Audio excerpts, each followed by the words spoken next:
Yan ang sinabi ng Constitution. Nagsenador ka pa. Yeah. Ayaw mo palang mag-judge sa impeachment. Yeah, but do you... Kasama na yun sa job description mo noong umpisa pa. But Pag-file mo ng certificate of candidacy, dapat alam mo na yun. Yung kaso namin sa COMELEC was about the leadership of the party. Isira pala ulo nila. Sasabihin nila sa akin na hindi pa nila ako kinikick out sa party. So, pwedeng mag-session ang Senate on its own. On its own, because Pinakamainit daw sa pin ng impeachment.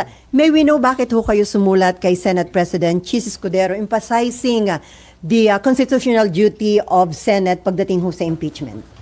Kasi yun ang naging conclusion ko after studying all of the relevant provisions in the Constitution. Diniscuss ko rin to sa legal staff ko. Yun ang aming conclusion. Forthwith, andun yung forthwith kasi ano yan hindi naman yan technical na salita na English ano yan normal na salita lang yan. Ibig sabihin nun bilisan without any delay. Yun ang aming conclusion. Tapos para lang sigurado na tama kami, tinignan namin yung Filipino version ng ating Constitution. Ang nasabi doon, isunod agad. So parang common words ito. Ano yung sabihin nun? Isunod agad. Ano? So isabihin na kumilos kayo agad. So yun ang conclusion ng inyong opisina at nagkaroon ho ba kayo ng concern na baka maharap sa maraming challenges ang Senate kung hindi agad actionan itong articles of impeachment against VP Sara? Well, hindi lang sa challenges na i-question kami o ano yung aming mismong di ba? Lahat naman kami nanumpa na ng oath of office na susundin namin ang mga utos na nasa konstitusyon. Kung yan ang tamang pagbasa ng konstitusyon, dapat kumilos kami ng mas mabilis sa pinaplanong kilos na June 2 pa. So, nakita nyo yung necessity na i-remind Senate President Escudero, the mere fact na may statement siya na hindi nga sir June 2 after SONA pa. Parang June 2 pa mare-refer sa reference of business, parang ganun. So masyado pong matagal yun kasi from February 5 halos 4 na buwan yun. Hindi na yun compliant sa sinabi ng Constitution na kumilos agad. Pero sir, or kilusan agad. Aside sa inyo, may petition na sa Korte Suprema, meron ding isinabmit na position paper ang Bayan Muna, almost the same dun sa stand nyo. Pero according to Senate President Escudero, parang hindi siya magpapapressure, hindi daw mamadaliin dahil mag-iingat sila na tama yung proseso para walang maging bala ang Office of the Vice President na ma-question ang mga magiging hakbangin ng Senate. Mabuti naman na nag-iingat nga siya. Pero yung interpretation din naman namin is after studying na rin ito. Pinag-aralan na rin namin ito. Ito nga conclusion namin. So meron din po tayong matibay na legal basis kung kilusan na ng Senate ang impeachment complaint or ang articles of impeachment. Meron tayong matibay na legal basis. Ang legal basis natin, ang Constitution, plus ang Senate rules mismo. Tinignan namin pareho Hindi namin nakuha ang impresyon na kailangan nakasession ang Senado as a legislative body. Pero nakasession ang Senado. So pwedeng magtawag ang Senado ng special session ng Senado. Hindi po ito yung special session na kailangan tawagin ng Presidente kasi pati House of Representatives aabalahin natin. Hindi naman sila kailangan abalahin na Tapos na yung kanilang pag-overtime sa nung kinilusan na nila yung articles of impeachment. Ginampanan na nila yung kanilang tungkulin sa Constitution. Nag-overtime na sila doon. So, ang tinitignan ngayon nila, ang Senado, kayo naman na mag-overtime kasi kayo na yung korte. Ganun po yun. So, pwedeng mag-session ang Senate on its own? On its own, because there is no other way na makakomply tayo sa sinabi ng Constitution na kilusan agad, forthwith. Pero kailangan pa po ba yun na Malacanang magpatawag o initiative na yun mismo ng Senate leadership? Hindi na nga. Kasi kung, Senate leadership initiative kasi na lang. inisip ko na obligasyon ito ng Senado. Tapos sasabihin namin na hindi namin magampanan ang aming obligasyon kasi hawak ng isang tao yung bola, kailangan siya magtawag ng special session. Hindi, paano naging obligasyon ng Senado yun na hindi pala namin magampanan ng sarili namin kasi naka-contingent pala siya sa kilos ng isang tao na labas sa Senado, so the President. So, I think that's the wrong interpretation. Dapat kaya kumilos ang Senado para gampanan niya ang kanyang obligasyon. Sa Senado lang, hindi ka kailangang magdepende sa labas ng Senado. So, si SP Cheese ang pwedeng mag-initiate na magkaroon ng special session ng Senate. Correct. Patawagin niya kami. Pero, siyempre gagawin niya ng Senate President kung may clamor din sa mga senador. So, dahan-dahan, si Senator Risa Ontiveros nag-message na sa akin, sang-ayon siya sa aking posisyon. May nag-interview sa akin kanina, binanggit daw na even si majority leader, pero wala akong personal knowledge doon. So dahan-dahan, nagiging 3 na kami. So pagdating na niya sa 10, sa 12, that should be sufficient pressure on the Senate President already. Kaya lang yun ang tanong, sir, dahil marami re-electionists, magkakampanya, busy sa campaign. Do you think dadami yung sasama sa inyo na mananawagan kay SP na magkaroon ng Senate session? Dapat siguro mayroon silang maramdaman na pressure sa taong bayan na ito ang tamang pagbasa sa Constitution. Hindi ito dahil sa gusto mong i-convict o gusto mong i-acquit, immaterial yun. Wag natin ipag-usapan yun. Pero yung tamang pagbasa lamang ng utos ng Constitution. Okay, RG, and then Mav, and then Amor. Sir, madalas sabihin, we've been discussing, and everybody has been discussing legalities all this time, ever since the impeachment first came out, and the rules. But there's a tendency to forget that impeachment is essentially a political exercise. So, let me ask, ano ba talaga ang mood dito sa Senado na mga kasamahan ninyo pagdating sa impeachment? Kasi kung nasa mood sila for an impeachment, madali namang, there can be as many interpretations of the law as there are lawyers. So, pwede naman din nilang ginawa yun on the last day kung talagang gusto nila ng impeachment. So, what is the mood? Is there any appetite in the Senate for an impeachment? Ako kasi hindi ako nakatingin sa mood eh. Nakatingin ako sa obligation eh. How you understand the Constitution. Yun ang sinabi ng Constitution. Nagsenador ka pa. Yeah. Ayaw mo palang mag-judge sa impeachment. Yeah, but do you... Kasama na yun sa job description mo noong umpisa pa. Pag-file mo ng certificate of candidacy, dapat alam mo na yun. But that's just you, sir. Yung mga kasamahan mo ba, do they share your view? Hindi ko na yun, that's not my problem anymore. But that is what I believe should be the standard demanded by the people of senators. Ganun yun eh. Ganun yun eh. Tapos actually, although sinasabi natin na impeachment is a political process, pinag-isipan ko na rin actually sa dulo. At the end of the day, when you make your decision, then it is really political. Yes. Pero pagdating sa proceedings, sa forma niya, legal. It's like a court. Yeah, pero ang mga judges mo, puro politiko. Correct. At the end of the hindi day, rin sila lahat abogado. Correct. At the end of the day, you will look at your conscience. Pero yung mga procedure dito dapat sundin. Pag sinabi ng Constitution, forthwith, mag-trial na tayo. Dapat ganun. Sundin. Pero hindi ba, sir, correct me if I'm wrong, there is jurisprudence na kapag the rules of the legislature, the internal rules of the legislature, whether it's the Senate or the House, that's just a guide for you to exercise your powers because your power really is in the plenary and ultimately it's a numbers game. Hindi ba ganun yon? So kung babalik po tayo dun sa kung gusto na nakararami, edi may trial na tayo ngayon. Hindi kasi nakonsulta ng mabuti yung body kasi sa timing naman ng pag-file. Hindi namin kasalanan yon.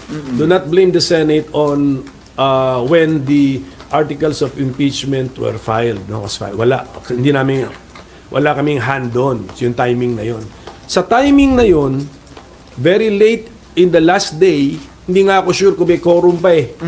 So tama yun. So no one is to blame na hindi siya na-actionan officially ng body.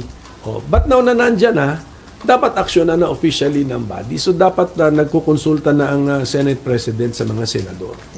At yun na nakukulangan ka, sir, yung consultation with your colleagues. I'm sure baka nagkukonsulta nga siya, but baka nga the majority is backing up his timetable. Exactly my point. That's why I am presenting an alternative point of view. Exactly my Na point, ito sir. ang tamang point of view. Is it a safe assumption that since kayo pa lang ang nagsasalita and si Senator Risa, the rest would tend to back the SP's SP. position? I'm not making that assumption, but posible, but I'm not making that assumption. So, ang maganda sigurong gawin ng Senate President, magpatawag na po siya ng kahit caucus man lamang. If you were Senate President now, is that what you would have done? Yeah, mag-caucus muna. It's not the official meeting of the Senate as a court, but caucus muna. Dapat kasi naghiwalay na nung last day, even before nag-adjourn, baka nga nangampanya na yung mga re-electionists, wala na sila rito sa building. Sir, since pinupush niyo po yung idea na to, so do you have any proposed timetable? Paano hahatiin ng mga senador yung trial at yung kampanya? Kasi Isang tabi ang kampanya. Under the Priority ang impeachment. Isn't that a very big ask of your colleagues? That's part of the job description. So, in your case, sir, you're willing to sacrifice your campaign? Ganun, tignan mo ha, nung nasa abroad ako nung nag-declare ng martial law si President Duterte. 5 hours pa lang ako dun sa bansang may official mission ako eh. 5 hours pa lang, balik. Part of the job description because we have to convene after nag-declare ng martial law. Ganun talaga. So, sir, possible na kung hindi masunod yung sinasabi yung tamang point of view na dapat gawin ng Senate dito sa articles of impeachment against BP Sara, maaaring marami pang petition na ma-file sa Supreme Court? Pwede. Tsaka criticism. Anyway, we are really a political body. Talagang sanay na kami sa brickbats and sa criticism. Pero sayang, this is an unnecessary criticism against the Senate. Kasi ginagamit yung forthwith, hindi na sinusunod yung ang mandato ng Constitution. Susunod lang kami ron. Ang dami namin time eh. Pwede nga ngayong March eh. March. Pwede na mag-start sa March. Pero sir, ang tanong, kasi may 3 petition na ngayon sa SC. Isa for the immediate na pag-convene ng Senate as impeachment court. Yung 2, nananawagang i-TRO o pigilan itong impeachment trial kay BP Sara. Ang tanong, meron bang jurisdiction ang Korte Suprema sa ganitong impeachment issue? Kasi sabi ni dating Senate President Franklin Drilon, parang hindi pwedeng i-touch ng Supreme Court yung ganitong... Hintayin natin yung ng decision ng Supreme Court. Pero meron pa kasing political question eh. Open pa rin yung concept ng political question, although lumiit daw yun under the 1987 Constitution, nandun pa rin. So baka itong sitwasyon na to ay bagsak doon or pasok doon sa political question. Okay, ma'am. Ay, meron ka pa, RG? Sir, sinasabi po ninyo na pwedeng yung Senado magpatawag ng session by itself. Paano po yung magiging process nun, sir?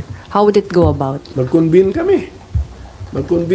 Tapos as a body, and then i-declare namin that this is the impeachment court. The impeachment court is now in session. Yan. Then, daanan na namin yung preliminaries. Sir, pag ganun, kahit po hindi in session yung House, okay lang po yun? Kasi kaya nga yun ang conclusion ko na okay lang yun. Kasi tignan ninyo, kailangan pa bang presidente pa ang magpatawag na pati ang House, mga members of Congress, magre-report dun sa batasang pambansa. To do what? Iyang kinoconvene lang natin is the Senate to be an impeachment court. Therefore, ang aking logical conclusion, pwedeng gawin ng Senado yan na mag-isa. Hindi kailangan mag-convene din ng House at hindi kailangan ang presidente pa ang magpatawag. Presidente ng Senado plus majority, of course, ang magpatawag. Sir, yung mga ganitong usapin po ba, makikita siya sa current impeachment rules ng Senate? Or this is kakaibang pangyayari po talaga? Ang makikita mo sa current impeachment rules ng Senate, itong hawak ko, resolution number 39, ay kung basahin mo yan, you do not get the impression that the Senate must be in session as a legislative body. Kung tutuusin, ano rule yun? May in-examine na namin ito. May Rule 11 pa nga rito. Sir, yun na-approve under 19 Congress? Hindi, The latest? ito yung, ano to? Yung ito, rules of impeachment? Sir, ito ay yung dati ng rules of impeachment na ginamit na pwede pang gamitin. sir, impression, but is it categorically stated Na? na kailangan na naka legislative session or hindi? Hindi nga. Kasi kung categorically... So it's just an interpretation, Hindi, sir. kung categorically stated na we must be in session as a legislative body, surrender ako. Hindi nga eh. Hindi Anong nga. nakalagay, sir, specific? Wala, ito nga eh. Tignan niyo to, na rule... Yeah, but you can you can also interpret it the other way. Since wala nakalagay, it's really at the discretion of the lead of the majority. Precisely, but if you look at this constitution, ganun din eh. There is no requirement that we must be in legislative session. So Kaya tatanong, kung ganun ang position ng majority, tinatanong ko sila, saan nyo nakuha yan? Yung impression na yan. But the same question can also be asked of you. Saan yung kinuha yun? Kasi that's also just one interpretation. Precisely, ang kinuha ko yun sa obligasyon namin to the trial should forthwith proceed. So nothing is categorical. Kaya Either side, nothing is that's why we have this debate. Kaya kinukonvince nga natin yung ating mga kasama rito sa Senado, including the Senate President, na logical yung ating position. Logical, may legal basis. Tingnan na lang natin itong Rule 10. Dito Rule 11, Rule 10. Ano nakalagay, sir? Nakasulat dito at 2 o'clock in the afternoon or at such other hour as the Senate may order of the day appointed for the trial of an impeachment, the legislative business of the Senate, if there be any, shall be suspended, etc. Kung basahin mo na lang yun pinapakita na kahit merong legislative business, priority si impeachment. Kasi isuspend mo ang legislative business Itigil kung mo. meron. So, priority Kung talaga. meron. So, ibig sabihin nun, pwedeng wala. Sa rules nyo yan. Correct. The rules. So, pwedeng wala. And then, kahit nga meron, isuspend mo But, yeah, kaya nga, kung your rules can always be suspended with unanimous consent or majority numbers of the Senate. Right? The rules of the impeachment rules. Yeah. iba any to, rule iba of to, the- iba na to, Or any impeachment internal rule rules. of the Senate. Yes. If the majority so decides, you can always suspend it, set it aside, even amend it. Amended, yeah. Pero, as long as hindi pa amended, ano sundin yan namin? yung existing. Yung imagine na, mag-imagine kami na as if amended. Dito muna tayo sa wording of the existing, di ba? Kung how it is written, dito tayo. So all of this taken into consideration, ayaw nila gawin yan ng majority. So ibig sabihin, it stands to reason, ayaw nila na impeachment.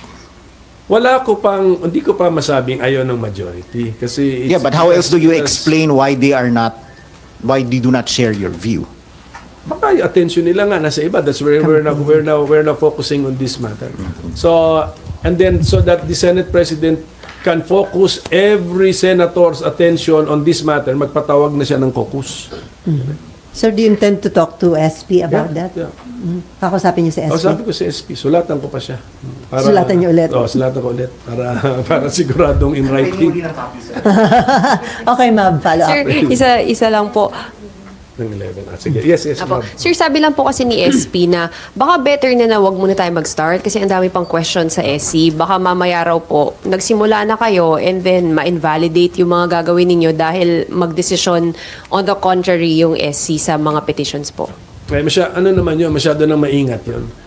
That's too cautious an approach. Maganda rin may cautious siya pero not too cautious na pagbasa mo ng Constitution and trial in the Senate shall forthwith proceed. Yan sabi. Yan ang sabi. So, you do not be too cautious na hindi mo sabihin, huwag na ingat tayo rito kasi baka ma-question tayo, huwag muna tayo mag-trial. Huwag muna sa July na natin i-trial. Sirang-sira ang meaning ng forthwith Pero sir, may nangyari na ba in the past na... Meron pa pala itong Rule 11 namin sa existing last sentence ng Rule 11. The adjournment of the Senate sitting in said trial shall not operate as an adjournment of the Senate as a legislative body. Tignan mo. So tignan mo, the other way around, ganun. Pag-adjourn na si Senate as an impeachment court, hindi necessarily adjourn si Senate as a legislative body. So, ganun sabihin, hiwalay talaga. So, whether or not in session ka as a legislative body, pwede kang in session as a Senate impeachment court. So, nandiyan sa Rule 10 and 11 ng impeachment rules. Ano yung tanong mo? Meron na po ba in the past na nangyari na merong impeachment trial or hearing sa Kamara na nag-issue ng TRO ang Korte Suprema? Kaya personal knowledge, wala akong maalala. Kasi nag-TRO ba? Yun. So pwede.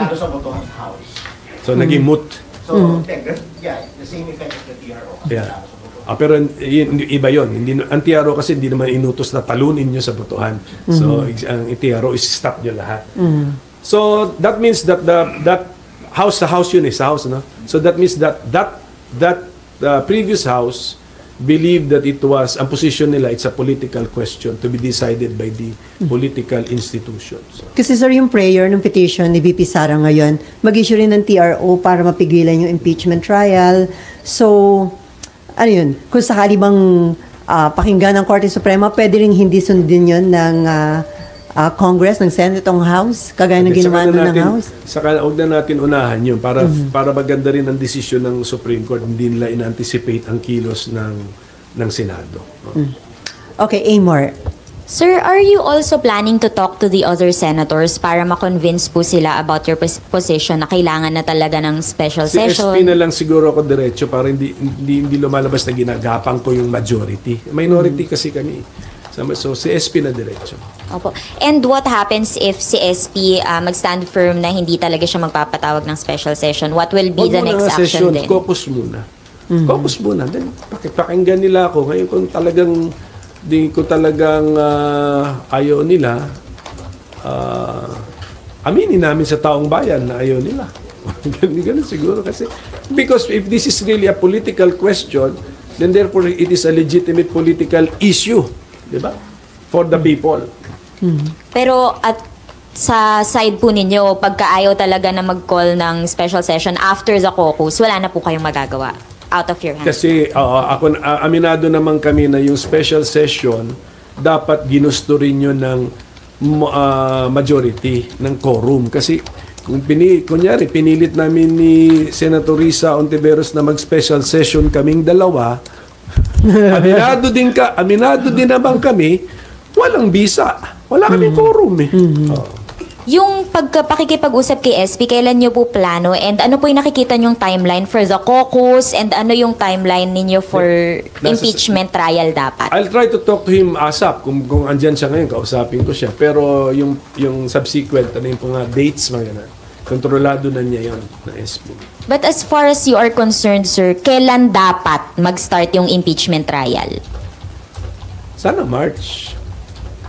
March na. Kasi medyo prepared naman si SP na. Pina-review na niya rules. Ganun. So madali naman yung pagka the court is now in session, mag-oath kami, we approve we reaffirm the existing rules para lang wala nang issue na kung valid siya o hindi.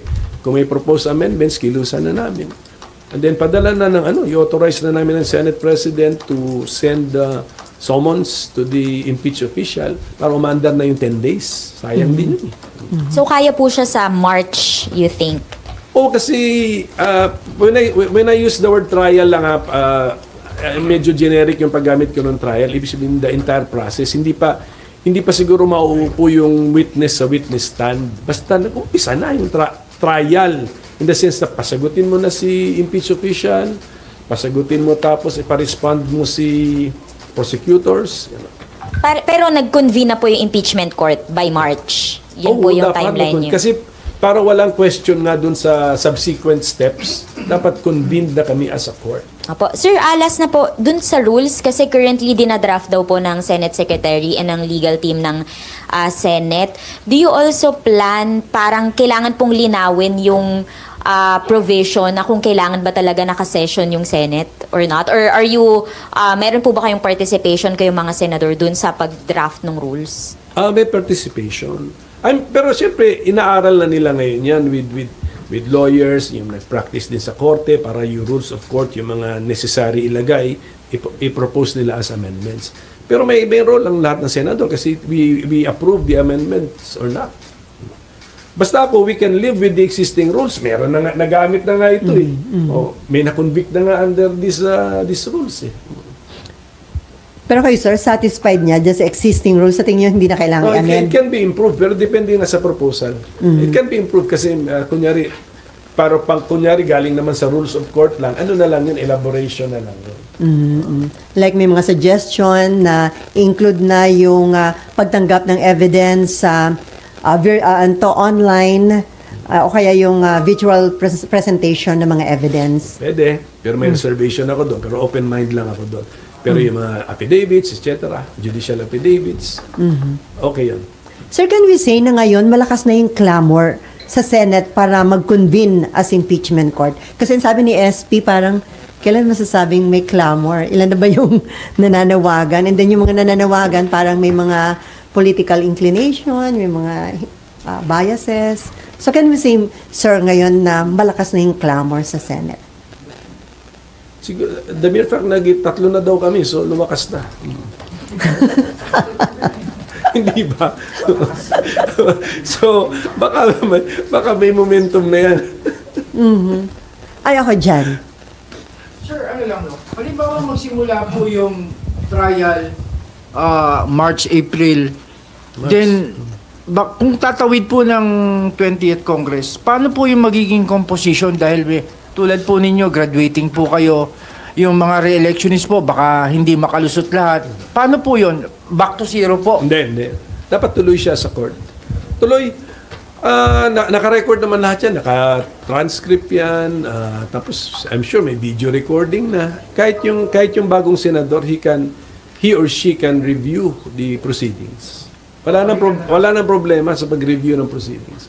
Iba na nga ngayon, may video na eh. Dati yung new judge sa korte, titignan lang niya yung transcript, hindi niya nakikita yung behavior o tono ng witness eh. Ngayon, ano na yan, may video recording na. Kahit balikan mo, makikita mo na eh. Ano yung demeanor, ano yung tono ng boses.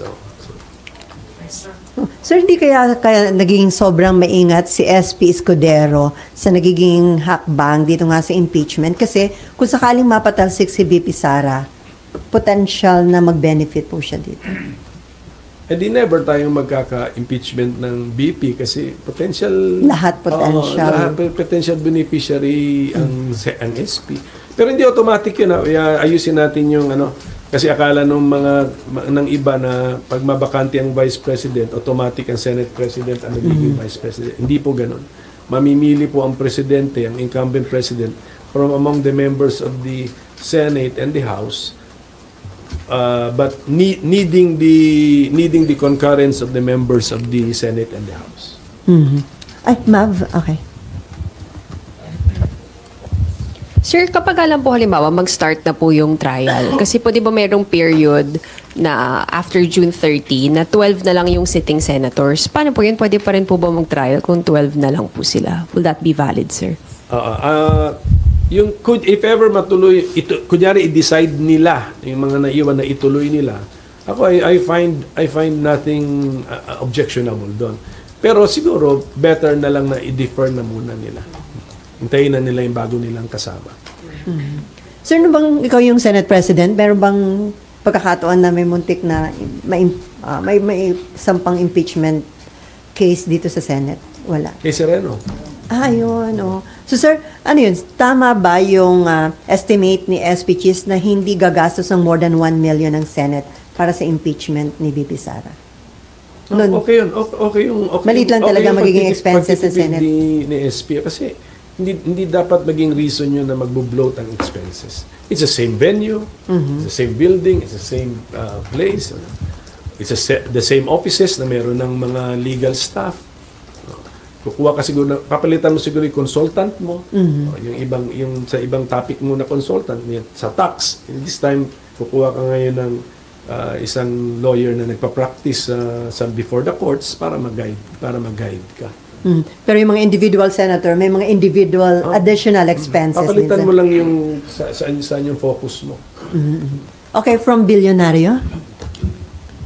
Good morning, Sen. Hannah po from Billionario. Sir, nag-release po ng statement ng PDP Laban just an hour ago. Dinedenounce po nila yung use nyo raw po ng party name doon sa letter sent to SP Cheese. If I may read, Pimentel no longer has any legal or moral right to use the name PDP Laban because the COMELEC has ruled the finality on March 23, 2023 that the group led by PRRD is a true and legitimate PDP Laban. Therefore, only the group led by Duterte has the right to use the party name. Sir, kuha lang ng reaction niyo po. Thank you. Yung kaso namin sa COMELEC was about the leadership of the party. Isira pala ulo nila, sasabihin nila sa akin na hindi pa nila ako kinikick out sa party. Tapos aangal sila na andun pa sa existing stationery ko yung PDP Laban, di ba? So may karapatan pa kayo, sir, na gamit? Well, under dispute pa yung Sa Supreme Court? So, yung decision ng COMELEC na sila kusi naman ang nagwagi, under dispute pa sa Supreme Court. So malay natin, marireverse pa yan. But then at the same time, si kusi mismo sinasabihan ako na hindi naman daw nila ako in-expel sa partido nila. Ayoko lang makasama sila. Pero hindi nila ako in-expel. So, bakit aangal ngayon sila kung gamit ko pa ang PDP Laban na partido ko namang tunay yan, partido ng father ko, at ako nagbumuhay niyan hanggang sa time ng kaso ng COMELEC. Sir, sinabi rin po nila na refrain from misusing the name PDP Laban and misleading daw the Filipino people about your current party affiliation kasi daw po nag-transfer na kayo sa Nationalista. Well, yung Nationalista certificate of nomination ko, that was with the National Assembly kasi kami ng PDP Laban ko yung wing ko, yung faction ko pa, yung originals. Nag-National Assembly kami and they gave me permission as well as si Senator Manny Pacquiao na for purposes of the May 2025 elections, we can use another party's CONA. So lahat po yan anticipated na namin yan, lahat po yan na-covered na po namin. So we are still with PDP Laban. In case we win the case sa Supreme Court, we are ready to assume leadership, legally speaking, of our own party. So, sir, But in the meantime, yung paggamit namin ng other parties CONA, allowed by our original faction of the PDP Laban in a National Assembly, very specific, plus alam din po nung hosting party. Alam po. So, sir, you are running under what party? Ngayon, Nationalista Party. NP. NP. So, yung PDP na ginagamit nyo, PDP Laban, yung kanila mga senatorial candidates, hindi nyo ini-endorso? Hindi. Hindi namin ini-endorso yun. May kaso pa kami Supreme Court.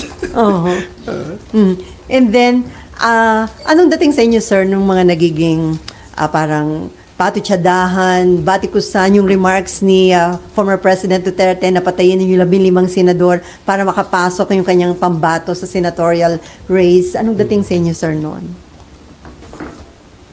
Delikado yung mga ganong salita, sana i-discourage na yun.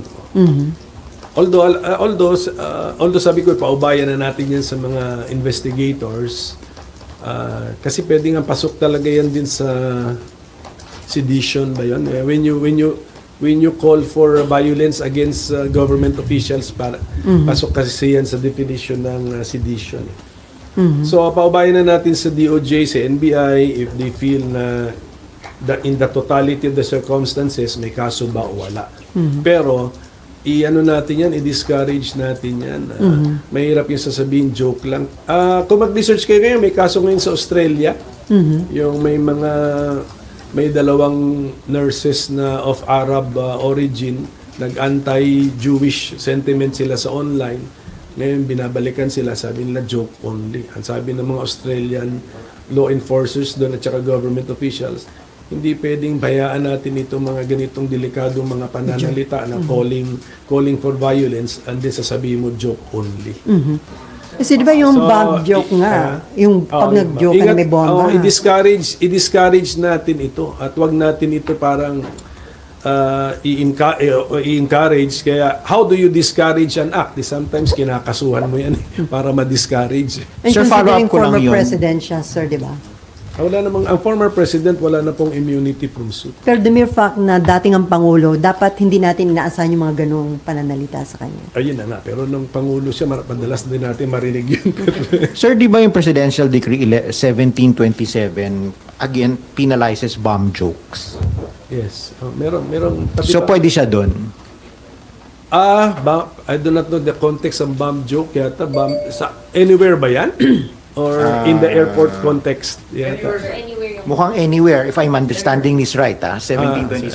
I'm no longer familiar with the PD. So yun na nga, kaya nga sabi ko, the DOJ, the NBI must be more familiar with all of the other criminal laws.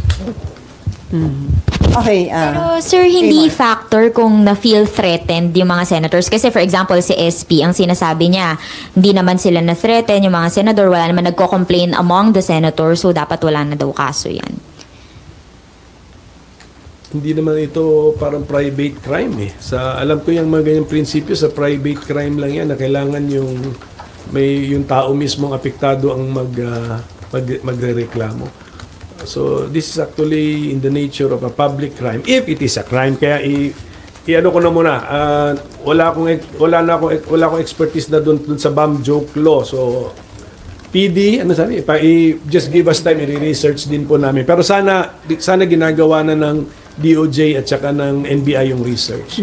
So, bagamat sabi niyo dapat dinidiscourage yung ganung mga statement, pero knowing the former president, hindi po kayo na-threatened sa ganung pahayag ng dating Pangulo? Hindi ako threatened na sinabi niya. Ang problema kasi is may mga followers siya eh. May danger, sir. Malay mo, hindi nila alam sa yung iba, hindi joke yun. Sir, nagsabi na po kasi NBI na hindi naman nila iimbestigahan. Hindi ko na ima-micromanage ang NBI. Kung ayaw na ng NBI, so be it. So be it. Pero sir, yung mga negative campaigning, according kasi kay COMELEC Commissioner George Garcia, under Omnibus Election Code, parang inaalaw yon. Do you think it's about time i-amend ang Omnibus Election Code para ma-dissuade na yung mga negative campaigning? Yung positive, ito nga, napansin ko na yung negative campaigning noon pa, kaya research ko na yan noon pa, mga 3 elections ago pa o 4 elections ago. Yung positive campaigning, kailangan mo i-identify sarili mo, di ba? Kunyari, mag-aalalagay ka ng ad o maggagawa ka ng mga printed materials, paid for, then the candidate paid by, then the payor plus the name and address. Dapat ang negative campaign ganun din. Kung sakaling ipi-place ang mga negative campaign, kasi tama siya, pagbasa ko rin ng election code doon, allowed. But, ang problema nila, pinapayagan nila yung mga pailalim na tira eh. Dapat, pag may negative campaigning ka, ilabas mo na rin. Dapat nandun, paid for and paid by. Pero malabo yung paid for. Siguro, paid by. Kasi it's against a candidate. Ilabas. Dapat hindi pwedeng nakatago. Because it is actually allowed. So, okay lang na allowed yun, sir. Pero proper na negative campaign. Wag botohin si pwede yun. Pero wag yung mga chismis or whatever, libelous. May kaso ka pa rin. Okay. JC. Hi, Sen. Good morning po. Other topic lang po. Yes. SC sets or oral argument on Maharlika Investment Fund po. Sir, Sen, nakatanggap na po ba kayo ng kopya po ng SC Reso with regard po dun sa oral arguments po? Maharlika. Yes, nakatanggap na kami. Actually, nag-attend ako dun sa PhilHealth. Yung una naman, meron pa sa 25 ang second round sa PhilHealth. Ang Maharlika would be April 22. Sa Baguio pa ata. May mga paghahanda kayo dun, Sen, or next dapat move? maghanda na. Tatawagan ko na yung mga fellow petitioners ko, yung council namin. Mag-meeting na kami. Nakita ko na, nabasa ko na rin yung gusto nila mga topics na i-discuss. Okay. Any other question? Okay. Ma'am. Sir, ano na pong update dun sa kaso po ninyo sa Marikina? Okay. Ang case naman sa Marikina, hindi naman ako yung affected, di ba? Kasi Oo, yung kalaban ninyo. ang na-disqualify si Mayor Marcy Teodoro ng division. So I think he has appealed it sa MR, ang tawag dyan, motion for reconsideration, which is treated as an automatic appeal sa NBank. So it's pending sa NBank. Siguro bumibuelo lang ang NBank kasi may dalawang nag-retire eh. So may dalawang new appointees. So bigyan din natin ng time yung dalawang new members na acclimatize. Sir, paano yun kung nakalagay na po siya dun sa balota? Okay lang po yun. Actually, it's safer na nandun ang pangalan kasi mas madali na yung if you are disqualified, sasabihin lang ng COMELEC, we will not count. We will not count your votes, or even if your votes are counted, they will not be given any effect. So, yun. So mas safer yung may andun yung pangalan kaysa sa wala yung pangalan tapos sasabihin ng higher court na hindi pala siya disqualified, hindi mo na mapiprint yun. So that's the more cautious way of doing things, na i-print mo muna lahat ng pangalan tapos may time naman sa dulo pa, kahit ano yung resulta, you can say na walang effect yung boto nung disqualified. Pero Sir, the mere fact na incumbent mayor po itong kalaban ninyo, mabigat po bang kalaban kapag nakaupo yung kalaban sa... Undefeated ito eh.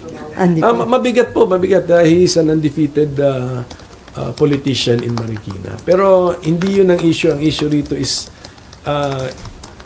in running as a member of the House of Representatives, hawak pa ba niya lahat ng qualifications? Kasi he did something, he moved to another district.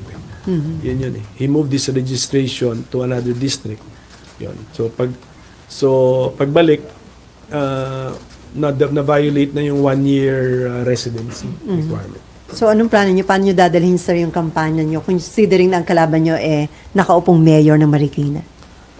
That traditional way lang of campaigning, winning the hearts and minds of the people. So may track record naman si mayor as mayor, may track record naman ako as public servant, as legislator. Ang tinatakbuhan namin is as legislator. So pwede na. Meron din tayong K At the mere fact na at the mere fact na legitimate na mga taga Marikina kayo, sir. Opo. 50 years na po ako dyan sa Marikina. How many voters do you have in Marikina? Doon sa District 1, 130,000. Sa buong Marikina would be around 300,000. Sir, may patanong lang si Nympha. Yung request nyo na magkaroon ng caucus yung mga senadora, susulatan nyo po ba si SP Chis at ano yung subject ng second letter nyo sa kanya?